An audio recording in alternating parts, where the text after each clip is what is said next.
Primero que nada, quiero darle la bienvenida a todos y a todas por estar el día de hoy aquí con nosotros. Me da un gusto poderles presentar a Laura Orozco, directora comercial de Orbitar, quien nos va a estar dando el webinar el día de hoy, que para mí es un tema de suma importancia que nos puede servir a los presentes, que es marcas que cruzan fronteras, cómo prepararse para internacionalizar una marca y adaptarla culturalmente. Quiero platicarles un poco acerca de este proyecto. BDM Experts es una iniciativa que tenemos aquí en Vigilancia de Marcas para generar conversación con las voces más relevantes en temas de propiedad intelectual, de industria de tecnología, de innovación y negocios como Laura. Entonces, no me queda nada más que darle la más cordial bienvenida y empezamos. Muchísimas gracias, Marbella. Qué gusto estar aquí con ustedes y con todos. Me encantaría que esto fuera lo más dinámico posible para que también sea interesante para ustedes. Pueden poner sus preguntas en el chat o si quieren también levantar la mano, también sin problema pueden interrumpir y podemos generar la conversación, ¿no? Porque justo esto es parte del tema. Este es un tema vivo, ¿no? Es un tema que es sumamente dinámico y que es importante, ¿no? Que de alguna u otra manera sí podamos tener este como rapport entre, entre lo que a lo mejor yo les puedo compartir, pero también si han tenido ustedes alguna experiencia o tienen algún ejemplo de situaciones, creo que eso también puede ayudar mucho, ¿no? Efectivamente, como les comentaba Marbella, soy la directora de comercial y digamos como de desarrollo de negocios de Orbitar y nos hemos dedicado a ayudarle a las empresas a internacionalizar sus productos y servicios y esto está ligado directamente con la creación de la marca, ¿no? O sea, porque podemos pensar que una marca la podemos internacionalizar tal como está, y puede llegar a suceder, pero tenemos que tomar en cuenta varias cosas, porque lo ideal, digamos, en un proceso de internacionalización sería a lo mejor crear una marca para el objetivo que tenemos. Entonces, vamos a ver, digamos, diferentes perspectivas para que de acuerdo a su proyecto, de acuerdo a su servicio y al valor que ustedes quieran crear, podamos realmente hacer estas adaptaciones y tomar las decisiones de cuál es la mejor estrategia para ustedes, ¿no? Y entonces, empecemos, digamos, como desde el punto de vista básico, ¿no? Todos los países, digamos, y todas las naciones y todos los lugares geográficos casi siempre coincide con eso. Tenemos como una forma de pensar muy específica. Y esta forma de pensar se le puede llamar, digamos, como de dos maneras. Una parte es la idiosincrasia, que es como muy específica de un pueblo, de una nación, de un grupo muy específico y en ocasiones hasta de una familia, ¿no? Y tenemos lo que entendemos como la cultura. Y la cultura, hay catedráticos que lo definen de una manera que me encanta, que es el software de la mente, ¿no? O sea, si nosotros lo vemos como desde el punto de vista tecnológico, la manera en la que funciona nuestro cerebro y que vemos el mundo está definido por nuestra cultura, por dónde crecimos, alrededor de quién, el idioma que hablamos, digamos, hasta física, las condiciones físicas, geográficas, hidrográficas que tenemos alrededor. De todo eso depende la forma en la que nosotros actuamos y pensamos. Y al mismo tiempo esto define cómo consumimos. Entonces es muy importante entender a quién le queremos vender, cómo piensa esa persona o ese arquetipo de cliente para que nosotros podamos hacer esta adaptación adecuada a digamos, a la marca, a la tendencia de consumo, ¿no? Entonces, ¿por qué es importante que hagamos esto? Por lo mismo, porque si no tenemos como tal una, un entendimiento adecuado de a quién le queremos vender o quién es esa persona que nos va a consumir, no vamos a poder directamente crear esa estrategia de venta, ¿no? Entonces, hacer ese análisis estratégico es importante. Les voy a compartir un par de herramientas para que lo puedan hacer. Tenemos que adaptar los mensajes, obviamente toda la estrategia ya, digamos, ligada a la marca, tiene que estar adaptada a la forma en la que ellos se comunican, al idioma, toda la forma de comunicación y de mercadotecnia, ¿no? Directamente de cómo se da en ese lugar o en esa región. Y por supuesto, todo esto está pensado para que mitiguemos riesgos. En una operación, en una operación comercial, les iba a decir de internacionalización, pero la verdad yo creo que en cualquier operación comercial, es importante que nosotros busquemos cómo reducir el riesgo, porque a final de cuentas tenemos que invertir en todo esto. Tiempo, dinero, esfuerzo, y entonces, ¿cómo le vamos a hacer para que eso realmente sea eficiente y que tratemos de evitar costos innecesarios, ¿no? O desastres, ¿no? Ahorita les voy a platicar un par de ejemplos que nos llegó a suceder, que literalmente pudo haber sido un desastre por un tema de una marca, ¿no? Que quería decir algo totalmente diferente. Y entonces una de las primeras herramientas que les quiero compartir son las dimensiones culturales de Hofstede. ¿Qué pasa? Si nosotros tenemos herramientas para entender las culturas, vamos a poder tener herramientas para desarrollar estas estrategias. Entonces, les voy a presentar principalmente dos herramientas. La primera son las dimensiones culturales de Hofstede y la segunda es el análisis cultural de Erin Meyer, que es una chava súper interesante. Pero bueno, Geert Hofstede es un sociólogo que diseñó seis, digamos, como grandes rubros para entender una cultura. Y se basa mucho en la cultura empresarial, o sea, en cómo se desarrollan los países y los entornos empresariales principalmente, ¿no? Y empieza con temas como la distancia al poder. La distancia al poder lo que nos dice es que qué tanto nosotros tenemos como una relación cercana o lejana con nuestros superiores, hablando de nuestros padres, de nuestros jefes, de cualquier persona que a lo mejor tenga más edad que nosotros, ¿no? Entonces, si tenemos como cultura, si tenemos mucha distancia al poder, quiere decir que de alguna u otra manera respetamos mucho jerarquías, ¿no? Le hablamos de usted a nuestros papás o de alguna u otra manera tenemos un respeto importante por adultos mayores. En una oficina, por ejemplo, una ideología de alta distancia al poder podría determinar que a lo mejor el jefe tiene una oficina cerrada, súper grande, alejada de todo mundo, cuando a lo mejor una cultura que tiene baja distancia al poder, pues es más transversal, ¿no? Y a lo mejor tiene un espacio como de coworking, en donde pues el jefe está sentado al lado de ti prácticamente, ¿no? Y no hay como esta división entre a lo mejor un puesto y otro, ¿no? O temas de jerarquía. Entonces, esa es como la distancia al poder que podemos visualizar. Por otro lado, hay culturas que tienen más motivación hacia el logro y el éxito, y hay otras que son más motivadas por otro tipo de situaciones, ¿no? Casi siempre son temas más emocionales o un poco diferentes. Entonces, los que tienen motivación hacia el logro o el éxito están súper determinados a presentar resultados eficientes, ¿no? A hacer las cosas de una manera muy exacta o muy perfeccionista y que de alguna u otra manera eso te reditúe o te valide, ¿no? Cosas como por el estilo. La orientación a largo plazo, pues como su nombre lo dice, son culturas que planean a 30, 50, 20 años, ¿no? Por ejemplo, las culturas asiáticas casi siempre tienen planes de trabajo o visualizaciones a 30, 40, 50 años, ¿no? Cuando a lo mejor nosotros como mexicanos somos mucho más inmediatos, ¿no? Nuestra orientación es mucho más a corto plazo. En ocasiones, pues estamos, no sé, por decir algo, estamos haciendo la tarea al último momento, ¿no? O estamos entregando lo que nos habían pedido ayer, hoy en la mañana, ¿no? O sea, cosas así que no nos permiten tener este planteamiento, esta planeación a largo plazo. Y eso, por supuesto, que afecta en cómo nosotros le vamos a vender un producto, ¿no? A vender un servicio, una marca, a una cultura. Por otro lado, tenemos temas de individualismo y colectivismo, ¿no? ¿Qué tanto una cultura, una nación piensa en sí mismo o qué tanto piensa como en nosotros, en una parte colectiva?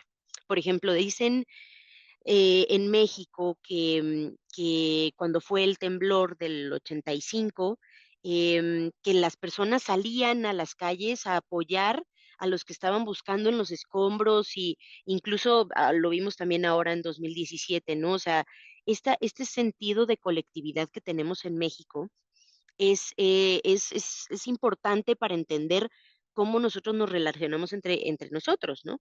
Que a la vez también tenemos como cierta parte de individualismo de que el que no haga gandalla no llega antes, ¿no? Y entonces tenemos como esta mezcla que nos va a permitir como entender un poquito más en dónde podemos encontrar este punto de equilibrio para poder atacar ese punto en específico dentro de un entendimiento cultural.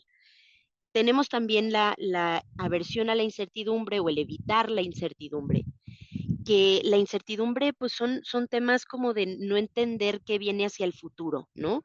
No entenderte o tratar de mitigar temas de riesgos.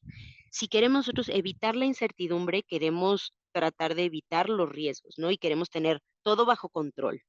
Otra vez aquí en México, como ejemplo, no nos gusta tener todo por escrito y nos mandamos correos electrónicos y nos mandamos WhatsApps y mándame la evidencia y todo lo demás porque pues hay muchas cosas culturales alrededor, ¿no? Y porque a lo mejor quedamos mal y y queremos tener la evidencia tal cual. Y esto está ligado directamente a esta parte de nuestra cultura, ¿no? A tratar de evitar la incertidumbre porque quiero tener control y porque quiero asegurarme de que no me van a agandallar, ¿no? Que está ligado con la parte del individualismo. Y por el otro lado tenemos la última dimensión que es padrísima, que es la indulgencia. No sé si alguno de ustedes ha escuchado esta palabra, pero la indulgencia es como un grado de permisividad. ¿Qué tanto de alguna u otra manera nosotros como cultura, digamos, nos brincamos las reglas, em, como que, digamos, caemos en la tentación, ¿no? O sea, en México, si se nos antojan unos tacos, vamos a ir a comernos unos tacos. Cuando hay países que su grado de permisividad es nulo, ¿no? O sea, todo es restringido. Pensemos en un país como Cuba, ¿no?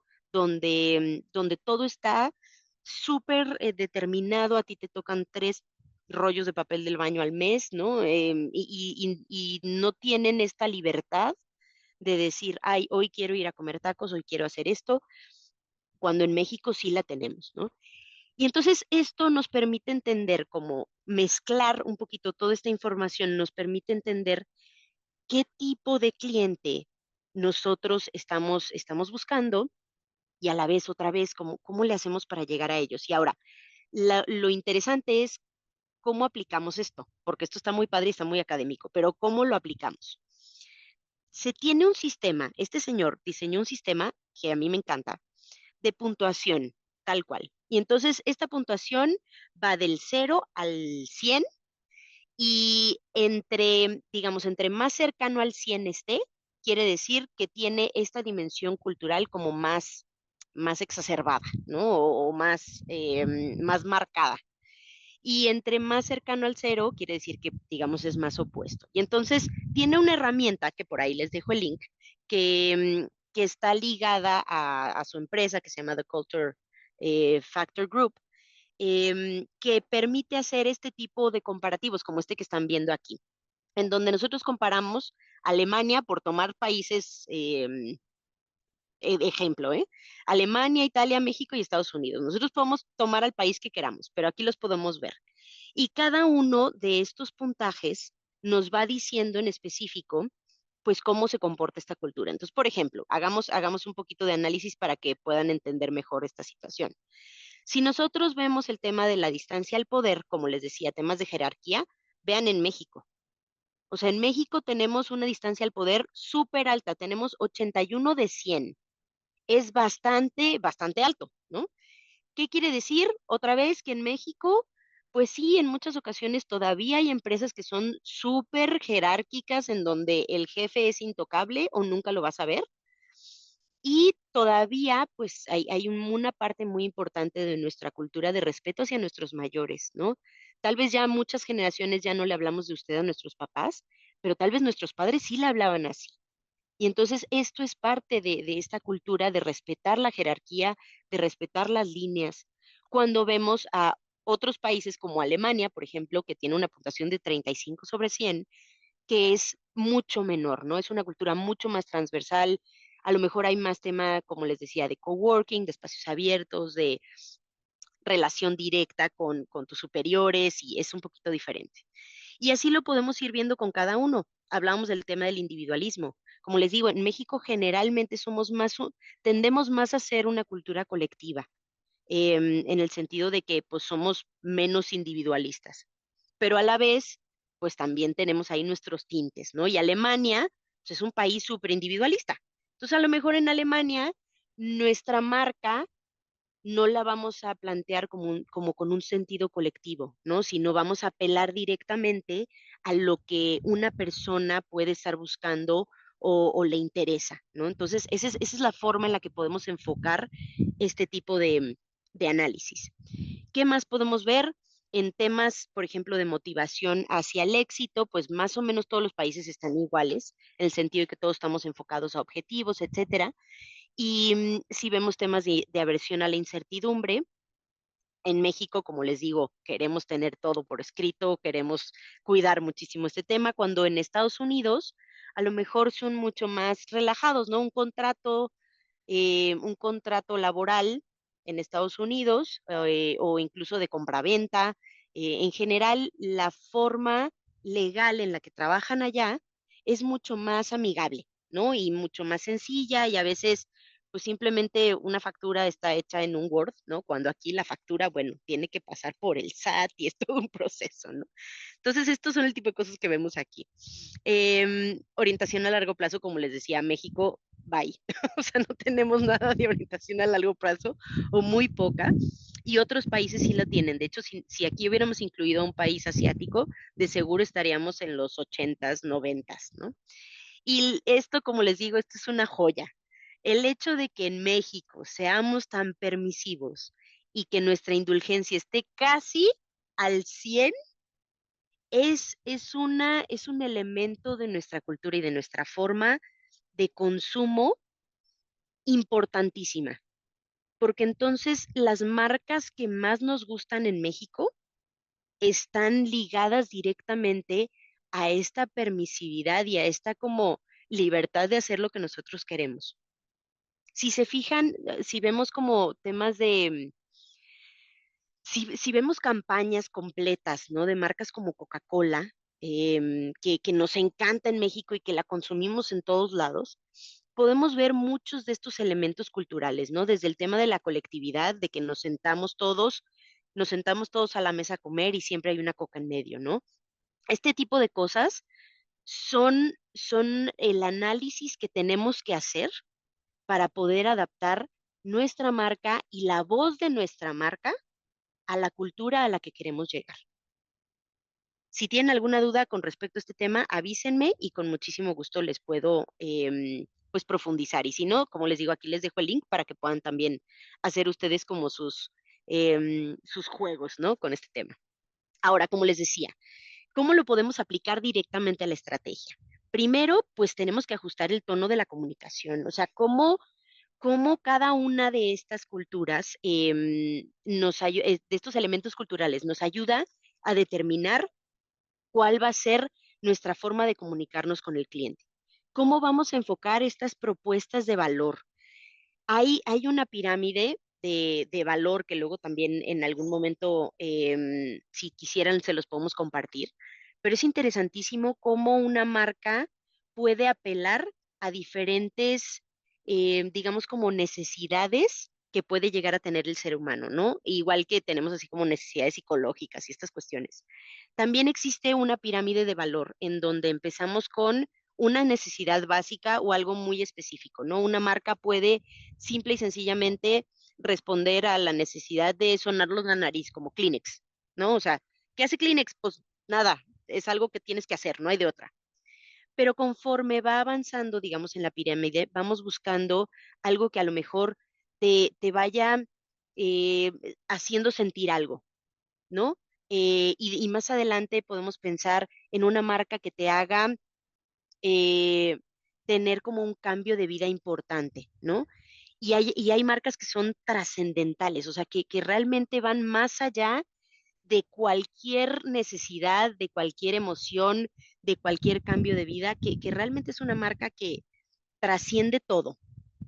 Y entonces estas propuestas de valor, nosotros las podemos crear o las podemos enfocar si entendemos cómo piensa esa cultura. o cómo siente esa cultura o qué hace que esa cultura quiera trascender. Y en ocasiones son cuestiones hasta religiosas o cuestiones que como espirituales, llamémosle así, que van más allá de solo el, ay, se ve súper bonito el color verde con el azul, ¿no? Es realmente entender qué motiva a una cultura.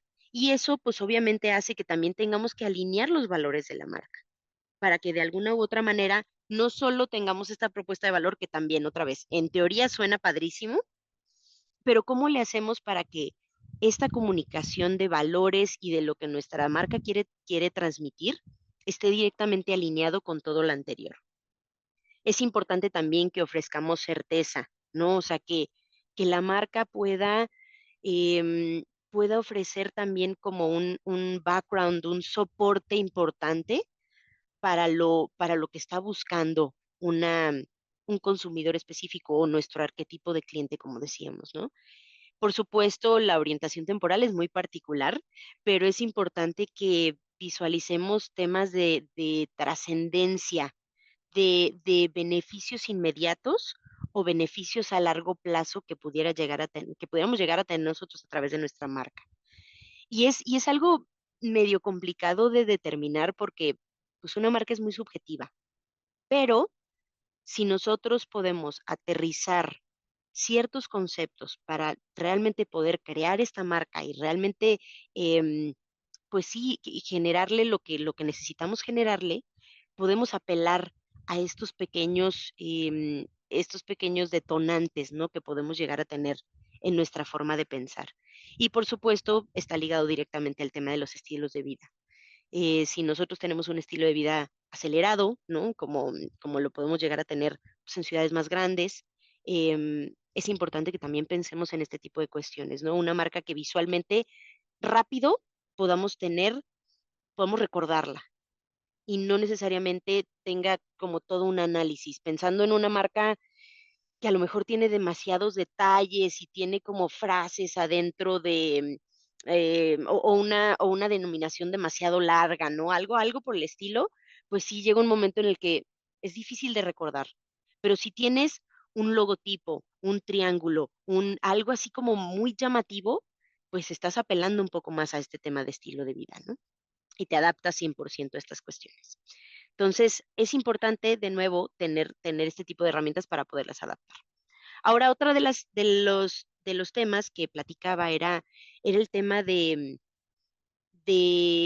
el entendimiento cultural a través de lo que plantea Erin Meyer, que también pues sí, es una socióloga que ha creado también varias herramientas para entender a las culturas y que está muy ligado al tema que les platicaba hace ratito de Hofstede. La verdad es que em, simplemente amplía un poquito más en ciertos temas y ella empieza describiendo a las culturas como de alto contexto o de bajo contexto. ¿Qué quiere decir alto contexto? Una cultura que tiene un alto contexto es una conversación, una negociación que a lo mejor tiene que tener como toda una conversación alrededor o todo como preámbulo antes de llegar al grano. Por decir algo, si ustedes se sientan a una reunión de negocios aquí en México, pues a lo mejor nos vamos a poner a platicar del clima, vamos a querer conocer a la familia, estás casado, qué estudiaste, dónde vives. A lo mejor vamos a hacer toda una serie de preguntas que igual no tiene absolutamente nada que ver con el negocio, pero nos interesa entender cuál es el contexto de esta persona. Y una cultura de bajo contexto va a llegar y te va a decir, ¿qué me quieres vender? ¿Cuánto? ¿Por qué? Y entonces la conversación es totalmente diferente y la marca tiene que ser totalmente diferente. De lo contrario, estás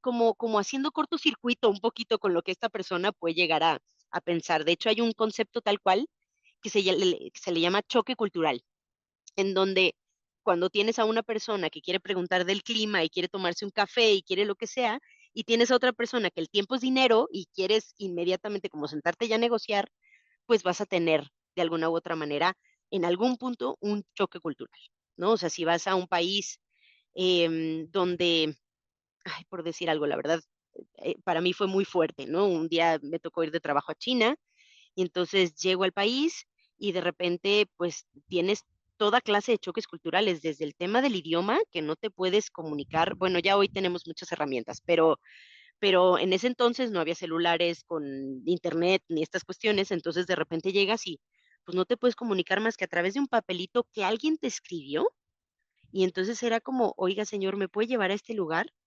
No, porque no le entiendo, bye, no te puedo llevar. Y entonces, ese tipo de situaciones, y hay miles de ejemplos de choque cultural, ¿no? Desde temas de comidas hasta temas de cómo te saludas a una persona en Japón, pues realmente tienen temas de espacio personal, ¿no? Que es uno de los temas que ahorita vamos a platicar.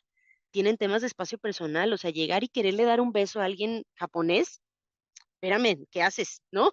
No, realmente ellos se saludan con una reverencia, con cierta distancia, ¿no? Muy rara vez te van a abrazar o algo por el estilo, cuando en México, ay, hola, ¿cómo estás? Y a veces nos abrazamos y ni nos conocemos, ¿no? Y es parte como de esta relación y es parte de los temas que tenemos que tener cuidado, ¿no?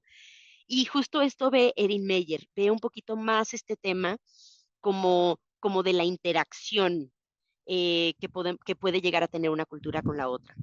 Entonces, como les decía, alto contexto, bajo contexto, está ligado directamente como al estilo de comunicación, ¿no? A cómo podemos hablar y hablar y hablar y hablar y hablar.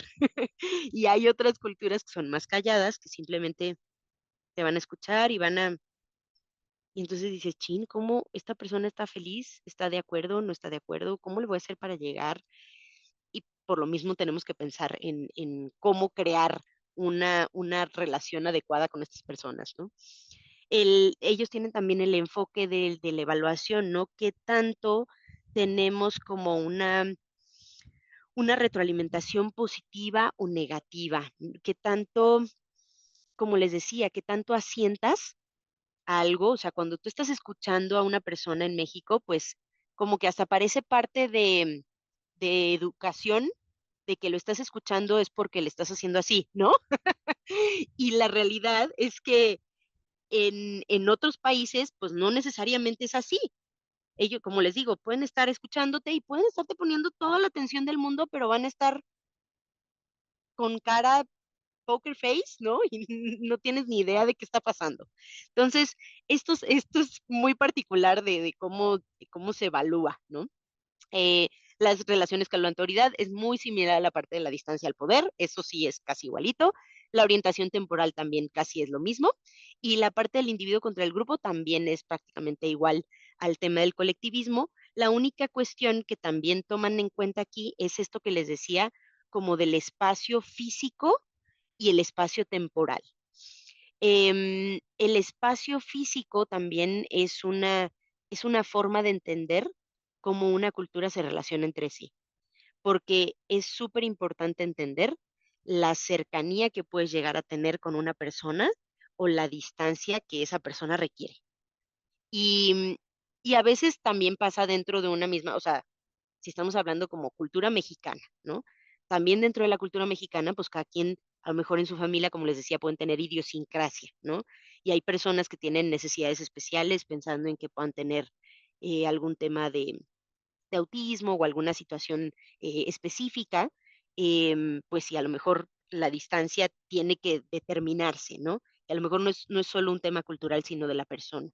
Pero en general, entre más podamos prever este tipo de cuestiones, pues más exitosa va a ser nuestra internacionalización, nuestra negociación, nuestra conversación, simplemente, ¿no?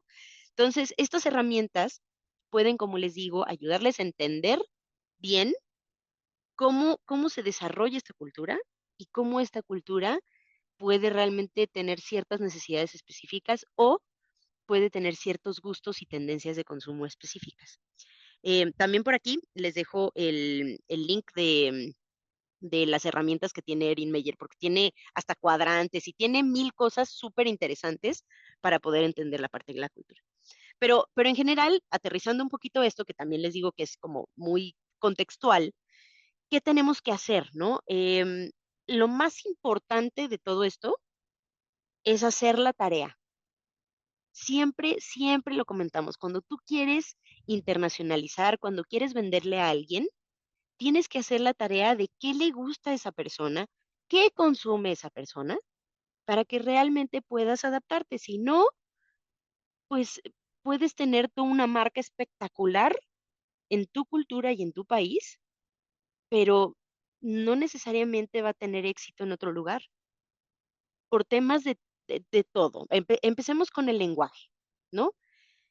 Definitivamente, si nosotros hablamos español y nosotros tenemos como la perspectiva del diseño de una marca en nuestro idioma, tenemos que pensar, a ver, ¿qué idioma hablan en la cultura a la que quiero llegar? ¿Qué idioma hablan en, por decir algo? Les voy a poner un ejemplo muy específico que nos sucedió, que estuvo espectacular. Em, una empresa quería internacionalizar sus productos a Estados Unidos. Y entonces hacían colecciones, em, digamos, de un producto específico que eran como combinaciones de colores, tipo, era una industria de cosméticos. Entonces, pues hacían combinaciones de colores y entonces le ponían, por decir algo, unicornio, ¿no? Y entonces eran como combinaciones de unicornio. Y entonces, cada una de estas colecciones tenía un nombre específico y era una marca. Y entonces una de las marcas en español era granada, como la fruta, ¿no? Y entonces ellos hacen la tropicalización o hacen el cambio y le ponen grenade. Si alguno de ustedes habla inglés, grenade significa granada, pero granada de guerra, ¿no? O sea, una granada de las que avientas y explotan. Entonces, era un desastre ver todas las cajitas de la colección de Grenade o de Granada en español, con incluso tenían ahí la frutita fuera y tal, con la palabra Grenade. En especial, no significa lo mismo, aunque la traducción es exacta porque el traductor te lo traduce directo, ¿no? Y a lo mejor te van a aparecer un par de opciones más en el traductor, pero la realidad es que la fruta granada se traduce pomegranate. Y entonces, pero pues tú lo vas a ver ahí en el traductor y dice eso. Pero imagínense tomar la palabra que no es la adecuada a un contexto, en especial en un país donde es bélico, o sea, es un país tan bélico que si tú tienes un producto que se llama granada, no dudes que hasta te lo van a prohibir, o sea, eres un terrorista casi, ¿no? Entonces, era una situación complicadísima en tema de marca, complicadísima, que fue un error humano súper sencillo de alguien que, perdón, no hizo la tarea, porque no investigó tal cual, a ver, sí quiero hacer una traducción, pero quiero ir un poquito más allá de lo que significa la palabra que yo estoy poniendo en mi producto. Y eso es lenguaje. Eso es lo que tenemos que cuidar con el tema del lenguaje. Y en ocasiones, pues no necesariamente, pues vamos a entender ni todas las culturas, ni todos los idiomas del mundo, o sea, por más inteligencia artificial y todo que tengamos el día de hoy, pues hay una parte de sensibilidad que lo único que podemos hacer es tratar de a lo mejor incluso consultarlo con alguien del país o con alguien de esa cultura, porque a lo mejor ese es el último recurso que tenemos si no tenemos la certeza de que esto significa una cosa u otra. Pero es importante asegurarnos. Hoy en día, como les digo, tenemos muchísimas herramientas, pero estas herramientas no siempre son exactas. O sea, en muchas ocasiones yo creo que les ha tocado que ChatGPT haga este proceso que se le llama alucinación, ¿no? Que se inventa cosas. Y entonces si nosotros sentamos nuestra estrategia de diseño de marca, de diseño de comunicación en eso, híjole, nos arriesgamos a decir cosas como grenade, ¿no? Entonces, tenemos que cuidar también mucho la parte de los valores sociales y religiosos. En algún momento se planteó hacer si mal no recuerdo, era un tequila que quería internacionalizarse a China. Y entonces en China el color rojo significa suerte, ¿no? O sea, si se fijan, de hecho, muchas de de la imagen del país y físicamente a veces hasta las estructuras, ¿no? De arquitectura y tal, es rojo. Pero si de alguna u otra manera tú aplicas una combinación entre rojo y negro, por ejemplo, a un producto alimenticio, puede estar significando algo más cercano como a la muerte. Y entonces, si tú le quieres poner eso a una bebida alcohólica como tequila, puedes estar dando un mensaje totalmente diferente, ¿no? Y es un valor social específicamente. Incluso un poquito también apelas al tema religioso. Y entonces tenemos que entender en el país qué valores tienen, qué religión practican. No le vamos a poder vender carne de res a la India porque no consumen, para ellos las vacas son sagradas. Y entonces, pues no, o sea, no les podemos vender carne de res, tal cual. Entonces tenemos que adaptar igual, las marcas también tienen que pensar en estos valores religiosos, ¿no? Algo súper importante y que esta es la parte más dinámica de todo esto, son las tendencias del consumidor, porque las tendencias del consumidor van cambiando. Aunque tengamos el lenguaje que es más o menos estable, tengamos los valores sociales y religiosos que son más o menos estables. Las tendencias del consumidor no son estables, van cambiando constantemente y por eso las marcas cambian. Por eso también las marcas tienen que tener esa posibilidad de estarse de alguna forma renovando y estar al pendiente también de las cosas nuevas que están saliendo. Por eso vigilancia de marcas, porque a final de cuentas, si tú no estás al día con las tendencias del consumo, te puedes quedar atrás. Porque hoy puede ser padrísimo que sea sustentable y puede ser increíble que tu marca apele a la naturaleza y sea ecológica y todo lo demás, padrísimo.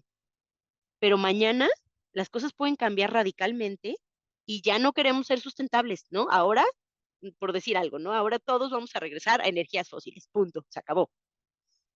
Y entonces esto nos requiere de estar al pendiente de tendencias del consumidor. ¿Dónde podemos encontrar en tendencias del consumidor?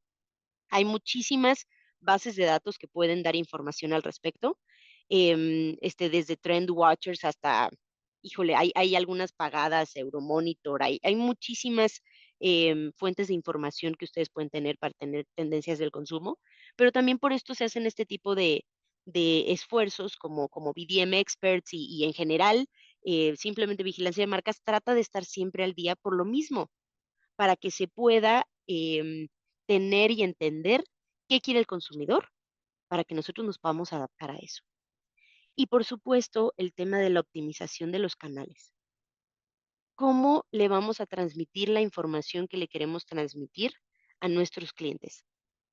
Y cómo nuestra marca tiene que ser flexible a las diferentes formas de comunicación. Hay países donde Facebook, por ejemplo, digo, ya ahorita ya no se usa tantísimo Facebook, pero sigue siendo un mercado específico, ¿no? Hay una clientela determinada para Facebook y hay países donde Facebook no se puede utilizar o está bloqueado. Entonces, tienes que cambiar tu forma de trabajo y tu forma de comunicación. WhatsApp, para nosotros WhatsApp es del día a día y lo usamos constantemente. Si te brincas al país del norte, casi nadie usa WhatsApp. Bueno, los latinos, porque se tienen que comunicar con nosotros. Pero allá tienen mensajería gratis, entonces todo es por mensaje, o si no por iPhone o lo que sea, pero no es tan utilizado. Si te vas a China otra vez, está bloqueado y tienen su propio WhatsApp que se llama WeChat. Entonces, el canal de comunicación es diferente y tenemos que adaptar nuestra marca no solo al formato, hablando de que si es PNG o JPG o lo que sea, sino que realmente tenemos que adaptar al 100% la forma en la que esa marca se va a comunicar a través de los diferentes canales, ¿sale? Entonces, es mucho más allá de solo hacer una traducción. Sí implica hacer la tarea, sí implica visualizar más, mucho, mucho más información, ¿no? Ahora, ¿cuáles son las recomendaciones puntuales, específicas, prácticas para que se haga una adaptación cultural de las marcas? La primera es, como les he dicho, y prácticamente ha sido como lo más importante de esta conversación, es el análisis cultural. O sea, entender realmente, utilizar, si queremos a Hofstede, a Meyer, hay muchas otras formas de entender y analizar las culturas, pero, pero hay que hacer esto de preferencia antes del diseño de la marca o de alguna u otra manera con un rediseño o pensando en un rediseño o adaptación de marca. Porque otra vez, tú puedes tener una marca en México y está súper bonita y está registrada en México y bueno, a lo mejor será tema de otra conversación de lo que implica registrar una marca en otro país, porque eso es otro tema. Es muy diferente y a pesar de que tenemos como un marco general del Protocolo de Madrid, cada país tiene su forma específica de registro de marcas y tiene sus leyes específicas para cuidado de propiedad intelectual. Entonces, estos temas se tienen que cuidar de raíz. Si ustedes quieren internacionalizar, de preferencia hacer este análisis antes de o rediseñar la marca o diseñarla de cero, ¿sale? Para que puedan pensar, como les digo, en colores y todo lo demás. Número dos, adaptar la voz de la marca, como platicábamos.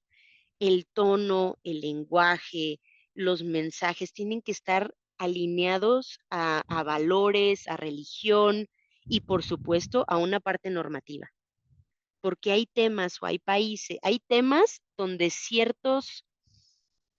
hay países donde ciertos temas no se pueden tocar o no se pueden tocar de una manera específica.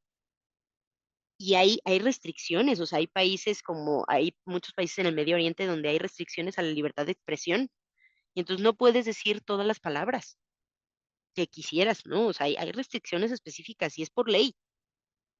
Entonces, eso también es importante que lo cuidemos y que la voz de la marca esté adaptada a todos estos puntos.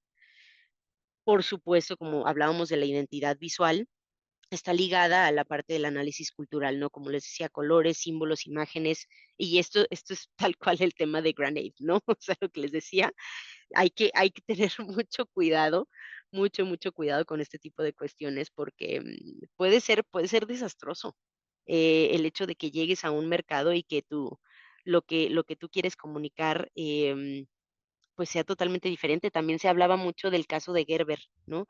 No sé si en algún momento les tocó escucharlo, pero se decía que Gerber en Asia, pues simplemente en ese entonces tenía la carita del bebé, ¿no?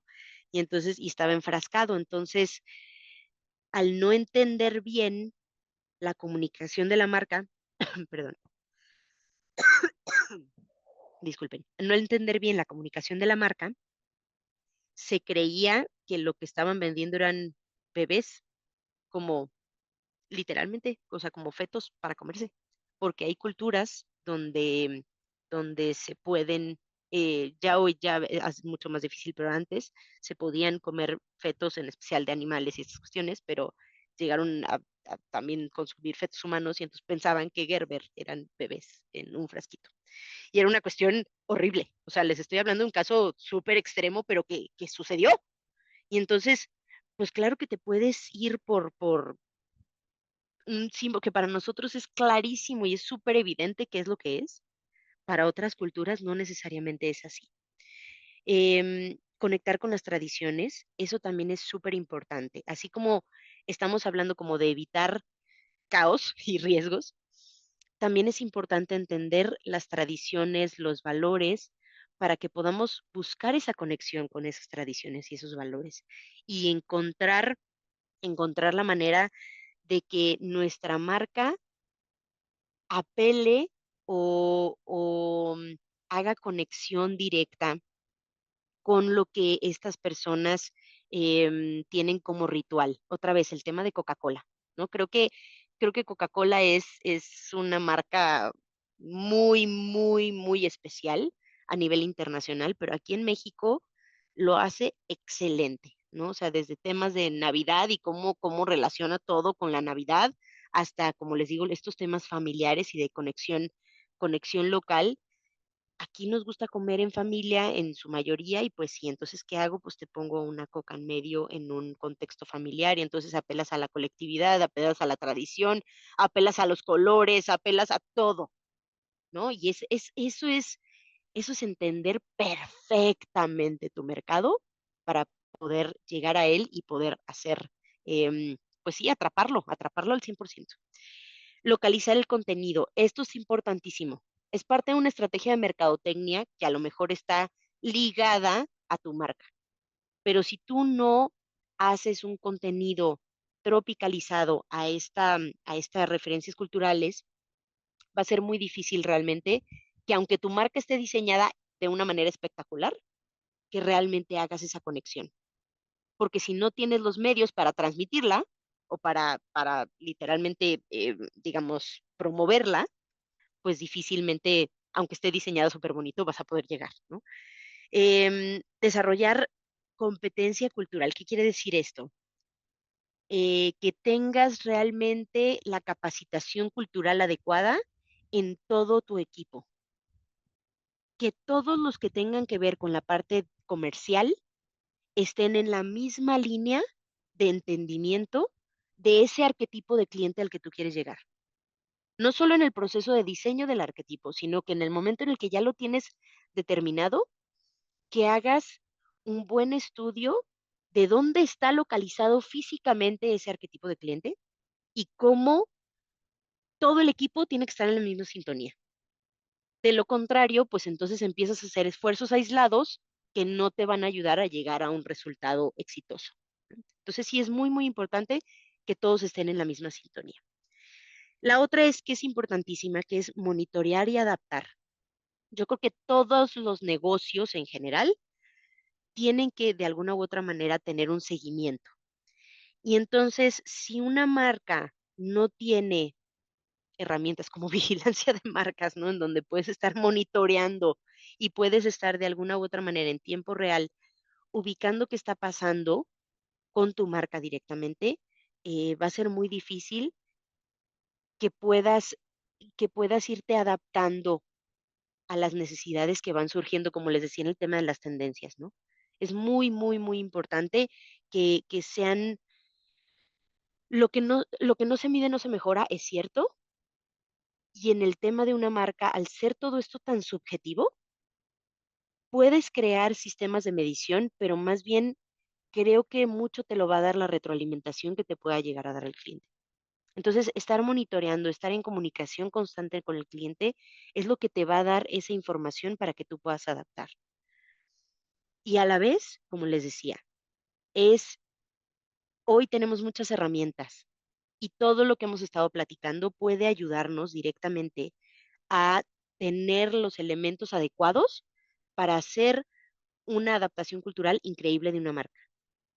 Pero hay situaciones específicas o hay información específica muy particular que no la podemos obtener a través de medios digitales, ni de internet, ni nada por el estilo. Entonces, muy probablemente nos vamos a tener que asociar localmente con una persona o con una agencia o con alguien que entienda muy bien el mercado, que esté en el mercado y que nos pueda ayudar a hacer este proceso de adaptación. Entonces, creo que si nosotros tenemos todos estos elementos, vamos a tener una adaptación cultural exitosa y a la vez vamos a poder tener una marca dinámica, interesante, que realmente va a tener éxito en el mercado internacional al que queremos llegar. Muchas gracias.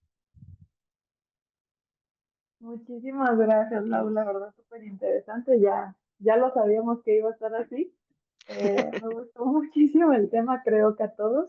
Por ahí, bueno, vamos a comenzar con este espacio Ujú. de sesiones de pregunta, duda. Entonces, mira, por el chat ya nos pusieron algunas. Igual voy a empezar con la primera, ¿va? Adelante, adelante. En tu experiencia, ¿qué mercado suele requerir más adaptación cultural? Ajá. Híjole, desde México. creo que son los mercados, a lo mejor como algún mercado así específico, em, podría ser difícil determinarlo, pero yo creo que entre los mercados asiáticos y los mercados de Medio Oriente, que de alguna u otra manera podríamos considerar que es Asia, son los que son más diferentes a México o los más contrastantes. Entonces, creo que pudieran ser esos mercados los que requieren más adaptación cultural, ¿no? Desde China, Japón, la India, Emiratos Árabes Unidos, todos estos nuevos mercados que están surgiendo y que están demandando cada vez más productos mexicanos y que quieren más como entender la parte mexicana, creo que son los que más adaptación cultural requieren, porque además tenemos idioma diferente, valores diferentes. Es mucho lo que sí hay que cambiar. Entonces creo que iría por ahí. No sé si hay un mercado específico, pero sí creo que esos son los que más tendríamos que adaptar. Va, súper. Tenemos una más, bueno, otras dos más, pero la que sigue es, Venga. ¿qué señales alertan que una campaña puede ser malinterpretada culturalmente? Qué buena pregunta.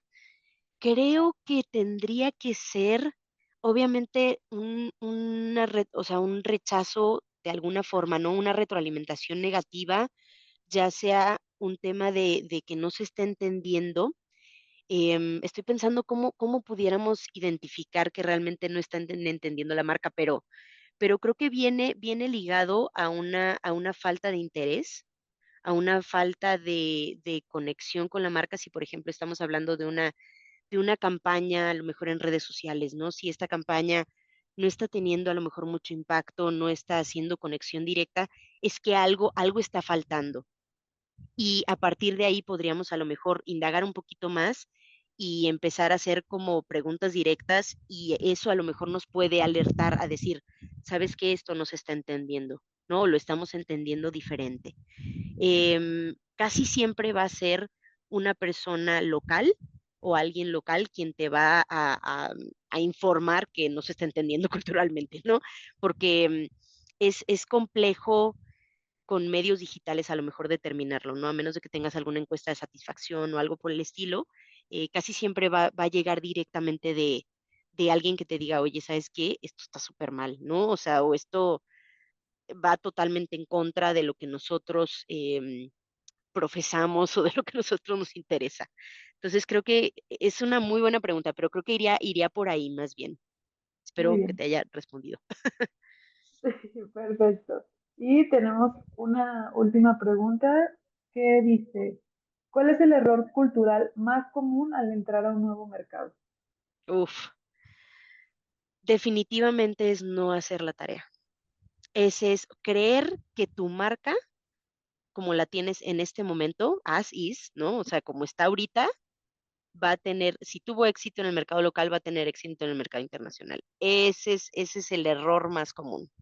El hecho de asumir que simplemente porque tu marca está hermosa y está haciendo mucha conexión en el mercado local, va a hacer conexión en el mercado internacional o en el nuevo mercado al que quieres entrar. Eso sí hay que tener mucho cuidado porque implica un poquito de humildad también. Y es difícil a veces cuando tienes algo exitoso, o algo que está llamando la atención, asumir que en automático a alguien más le va a gustar y no necesariamente es así. Ok, Creo que ese muy sería. bien, Lau. Pues muchísimas gracias a los presentes. Los invito a que sigan las redes sociales de Lau. Ahí pueden escanear el código QR para que tengan a la mano su contacto. También por el chat les voy a compartir el artículo que ella escribió para nuestro blog. Está muy interesante, pues si tienen la oportunidad de leerlo también por ahí está. Y no me queda nada más que agradecerte, Lau. Como lo dije anteriormente, la verdad, gustó mucho este tema y esperemos que se repita más adelante en otra edición. Compartirles también que esta es la última edición de 2025. Nos vemos hasta enero y muchas gracias a todos por su tiempo el día de hoy. Gracias, Marbella. Gracias a todos. Fue un gusto y estamos a la orden. Cualquier cosa. Acuérdense de hacer la tarea. Gracias. Nos vemos. Gracias. Hasta Gracias. luego. Bye. Bye.